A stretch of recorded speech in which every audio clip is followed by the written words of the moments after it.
Kalau itu pertanyaan nanti terserah MK saja ya, karena MK yang berwenang. Tetapi di dalam pengalaman kita sudah berkali-kali menjadikan MK itu bukan lagi mahkamah kalkulator. Saya kira putusan tahun 2008 yang pertama itu adalah satu contoh bahwa MK itu bukan mahkamah kalkulator, dan seterusnya dipakai sampai sekarang. Sampai istilah TSM itu sendiri masuk di dalam hukum kita. Sebelum itu tidak ada. Artinya MK itu bukan sekedar mahkamah kalkulator. Tinggal nanti kreativitas hakim MK. Saudara, soal gugatan itu sebenarnya begini. Kita ini melakukan reformasi karena ingin membangun negara ini sebagai negara demokrasi dan negara hukum. Demokrasi dan nomokrasi. Perjalanan pertama sampai belasan tahun itu bagus. Demokrasi dan hukum kita lumayanlah bagus. Paling tidak dari sudut institusionalisasi. Tetapi pemilu yang sekarang ini dinilai oleh banyak pakar, pelaku politik yang sudah senior sekali sebagai pemilu yang paling brutal. Karena memang tidak ada pemilu sebelumnya yang seperti ini, di mana aparat turun, lalu pejabat tertinggi juga turun, meskipun bilang tidak kampanye, isinya pasti dirasakan kampanye, sehingga ini dianggap, apalagi ada ancaman-ancaman ya politik, gentong babi, politik kerah putih dan sebagainya dipakai semua, sehingga ini dianggap pemilu paling brutal. Oleh sebab itu, kita ingin mewariskan kepada generasi yang akan datang, jangan terjadi perusakan terhadap demokrasi dan hukum. Karena kalau demokrasi dan hukum dirusak, nanti akan terjadi lagi yang akan datang itu, kalau mau pemilu, Anda dekat dengan kekuasaan, Anda punya duit. Hanya itu, lalu orang yang biasa-biasa, yang hebat-hebat tidak bisa tampil untuk ikut ngurusi negara. Nah, oleh sebab itu, apa yang kami lakukan ke MK ini bukan mencari menang, tapi beyond election, masa depan. Bukan sekedar untuk pemilu hari ini, tapi masa depan ratusan tahun yang akan datang, demokrasi kita harus sehat. Dan itu harus diungkap di sebuah teater hukum yang bernama Mahkamah Konstitusi. Kami yang akan mengungkap ya, demi masa depan, bukan kami. Kalau kami sendiri kan sudah berintegritas ya, sudah membuat fakta integritas nih.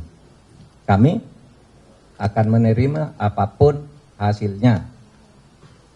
Kalau ada ketidakpuasan terhadap sebuah proses, ada mekanisme hukum. Ini yang kami pakai sampai titik akhir, agar rakyat dan bangsa Indonesia di masa depan, generasi muda seperti saudara ini ikut menjaga. Indonesia harus dibangun sebagai negara demokrasi yang benar, berkeadaban dan berkeadilan, juga berhukum dengan benar. Itu saja. Makasih.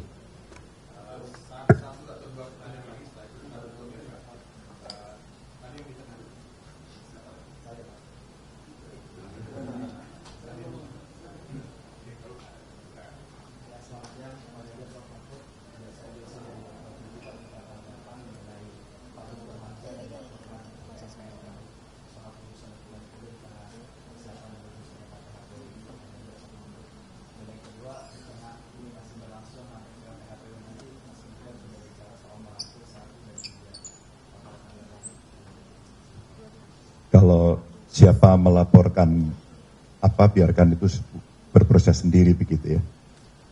Kalau soal rangkul-rangkulan, kita ini berteman semuanya.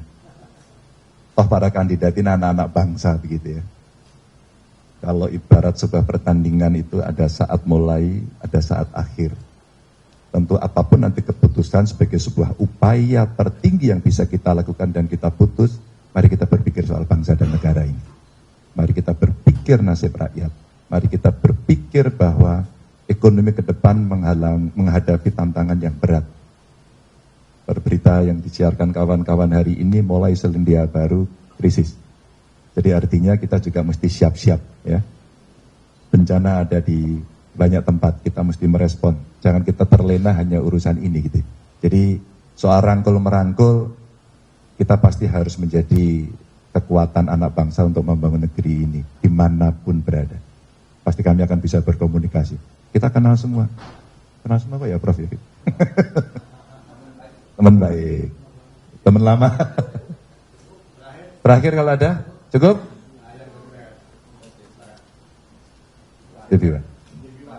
Penegasan artinya dari statement hari ini dari Mas Ganjar sendiri ini apakah menolak hasil dari KPU? Terus kalau hak angket ini digulirkan, sikap partai Mas Ganjar apakah akan tetap mendukung pemerintah atau hak angket ini hal yang berbeda? Tadi saya sampaikan angket nanti akan ada di parlemen. Soal sikap partai kemana nanti partai yang akan memutuskan. Yang pertama tadi penegasan apakah artinya ini menolak hasil dari KPU? Oh, kami akan ke MK. Jadi kami akan ke MK ini untuk mengungkap apa yang dari awal sampai dengan akhir yang tadi kami ceritakan itu. Sehingga betul-betul tadi Prof. Mahfud juga sampaikan bagaimana mengawal demokrasi ini bisa berjalan. Karena hanya lembaga ini yang bisa mengadili dari seluruh apa yang ada. Sehingga harapan kita hasil itu pasti sebelumnya ada proses. Maka inilah yang harus dibuka semuanya. Teman-teman terima kasih semuanya, para pendukung terima kasih, jaga bangsa dan negara kita, jaga demokrasi kita. Wassalamualaikum warahmatullahi wabarakatuh. Saudara-saudara sekalian, terima kasih untuk kehadirannya. Ya. Tadi Pak Ganjar sudah mengatakan bahwa demokrasi yang kita hadapi sekarang ini adalah demokrasi yang menurut banyak penilaian, termasuk dari luar negeri, juga dianggap bermasalah. Pak Mahfud juga mengatakan dibandingkan dengan pemilu sebelumnya, ini demokrasi yang banyak sekali masalah. Tidak sama dengan pemilu-pemilu sebelumnya. Nah saudara-saudara,